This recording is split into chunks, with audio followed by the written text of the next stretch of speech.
Monsoon ने अभी पूरी तरह दस्तक भी नहीं दी है, लेकिन मुंबई पानी में डूब चुका है।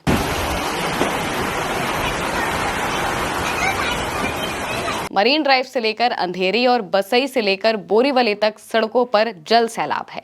पेड़ गिर रहे हैं, रेलवे ट्रैक ठप पड़े हैं। जिस मुंबई को लेकर कहा जाता है कि वो कभी रुकती नहीं है, वो आसमान के अटैक के आगे थम सी गई है। कल तक यही मुंबई जिस पानी के लिए मोहताज थी, झीलें सूख कर जवाब देने की कगार पर आकर खड़ी हो गई थी, उस मुंबई में बारिश आते ही हर तरफ सिर्फ पानी ही पानी है। हाईवे से लेकर गलियों तक मानो जल प्रलय आ चुका है।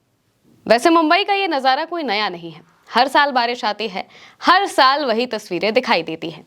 बीएमसी पर इस समय बीजेपी का कब्जा है। साल 2025 से 2026 में बीएमसी का बजट 74,427 करोड़ 41 रुपए था, जो कि 2026-27 में बढ़कर 80,952 करोड़ 56 लाख रुपए तक चला गया। इसके बाद भी हालात सुधरे नहीं हैं। क्यों नहीं सुधरे हैं, ये भी सवाल है। ऐसा भी नहीं है कि इससे निपटने के लिए कोई आज से काम चल रहा हो। सालों पहले इस हालात से निपटने पर काम चल रहा था। साल 2005 में 24 घंटे में ही 900 mm की बारिश हुई थी, जिससे सड़कों पर मौतें हुई।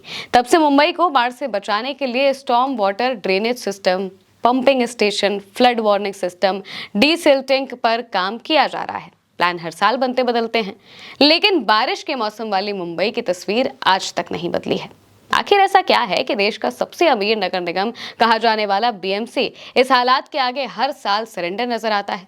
तो इसका सबसे बड़ा कारण है मुंबई का जियोग्राफिकल स्ट्रक्चर, बढ़ती जनसंख्या और विस्तार लेता शहरीकरण, जिससे पूरी व्यवस्था पर ब्रेक लगाया है। दरअसल मुंबई के कई ऐसे इलाके हैं जो कि समुद्र किनारों के पास मुंबई के निचले हिस्सों पर बसे हैं। ऐसे में बारिश का पानी ऊंचाई से आकर इन्हीं इलाकों में जमा होता है, फिर समंदर में जाता है।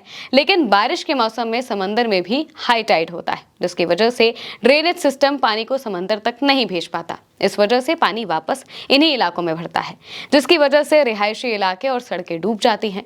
मुंबई के इस हालात के पीछे इंसानों का अतिक्रमण भी बड़ा कारण बताया जाता है। दरअसल वक्त के साथ मुंबई का तेजी से विस्तार हुआ, शहरीकरण ने रफ्तार पकड़ ली। ऐसे में वो जमीनें जो कभी पानी का ज्यादातर हिस्सा सोख लिया करती थी, वहीं कंक्रीट भर दिया गया, इमारतें बन गई। ऐसे में जमीन की पानी सोखने की क्षमता कम होती गई और जल भराव बढ़ता गया। बीएमसी हर साल मॉनसून से पहले नालों की सफाई करता है, जबकि होना ये चाहिए कि इतनी घनी आबादी वाले शहर में ड्रेनेज सिस्टम की सफाई साल भर होते रहनी चाहिए। मुंबई में जैसे जैसे लोगों की आबादी बढ़ी, कई नदियां अतिक्रमण के चलते सिकुड़ कर नाला बन गई। पानी को बाहर निकालने की क्षमता कम हो चुकी है। बीएमसी के पास करोड़ों का बजट होते हुए भी परिस्थितियां ऐसी हैं कि ज्यादा बारिश हुई तो पानी उतरने का इंतजार ही एक जरिया है। इसके अलावा कोई रास्ते नहीं हैं, क्योंकि क्लाइमेट चेंज की वजह से मुंबई में पहले के मुकाबले अब कई दिनों तक भारी बारिश होती है, जबकि शहर का ड्रेनेज सिस्टम दशकों पुराना है। ऐसे में भारी बारिश के आगे ये सिस्टम हाथ खड़े कर देता है। कई दशक गुजर जाने के बाद भी बीएमसी आज भी इस हालात का हल नहीं ढूंढ पाया है। ना ही मानसून के समय मुंबई में जो तस्वीरें दिखाई देती हैं, उनमें कोई बदलाव आ पाया है। और अब एक बार फिर हमें वही तस्वीरें मुंबई से सामने आती हुई दिखाई दे रही हैं, जिसमें लोग परेशान हैं और मुंबई पूरा का पूरा ठप हो चुका है। फिलहाल के लिए मेरी यानी महिमा के साथ इस खबर में इतना ही। आप देखते रहिए उल्टा चश्मा यूसी।